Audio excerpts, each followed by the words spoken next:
একনেক সভায় উত্থাপিত প্রকল্পগুলোর অধিকাংশই অপ্রয়োজনীয় ও রাজনৈতিক বিবেচনায় গ্রহণ করা হয়েছে বলে অভিযোগ করেছেন অর্থ পরিকল্পনা মন্ত্রী আমির খসরু মাহমুদ চৌধুরী।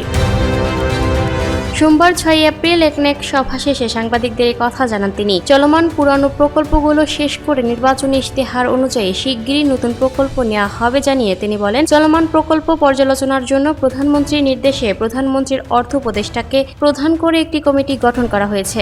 সরকার গঠনের পর প্রথমবারের মতো জাতীয় অর্থনৈতিক পরিষদের নির্বাহী কমিটি একনেকের বৈঠক অনুষ্ঠিত হয় সোমবার। প্রধানমন্ত্রী তারেক রহমানের সভাপতিত্বে সচিবালয়ের মন্ত্রিসভা কক্ষে এই বৈঠক অনুষ্ঠিত হয়। মোট 19টি প্রকল্প উপস্থাপন করা হলেও 8টি পর্যালোচনা করেই শেষ হয় বৈঠক শেষে ব্রিফিংয়ে প্রধানমন্ত্রীর অর্থ পরিকল্পনা উপদেষ্টা ডক্টর রাশেদ আল মাহমুদ তিতুমির জানান, আগের সরকারের সময়ে নেয়া 1300-র বেশি উন্নয়ন অবকাঠামো প্রকল্প রয়েছে, যেগুলোর অনিয়ম ও যৌক্তিকতা খতিয়ে দেখতে প্রধানমন্ত্রীর নির্দেশে কমিটি করা হয়েছে। অন্যদিকে অর্থমন্ত্রী জানান, যত দ্রুত সম্ভব পুরানো প্রকল্পগুলো শেষ করার পর বর্তমান সরকারের নির্বাচনী ইশতেহার ধারণ করে নতুন প্রকল্প হাতে নেওয়া হবে। আলোচনায় থাকলেও শেষ পর্যন্ত বিএনপি সরকারের প্রথম একনেক সভায় তোলা হয়নি আলোচিত পদ্মা ব্যারেজ প্রকল্প এবং সচিবালয়ে 21 তলা ভবন নির্মাণ প্রকল্প।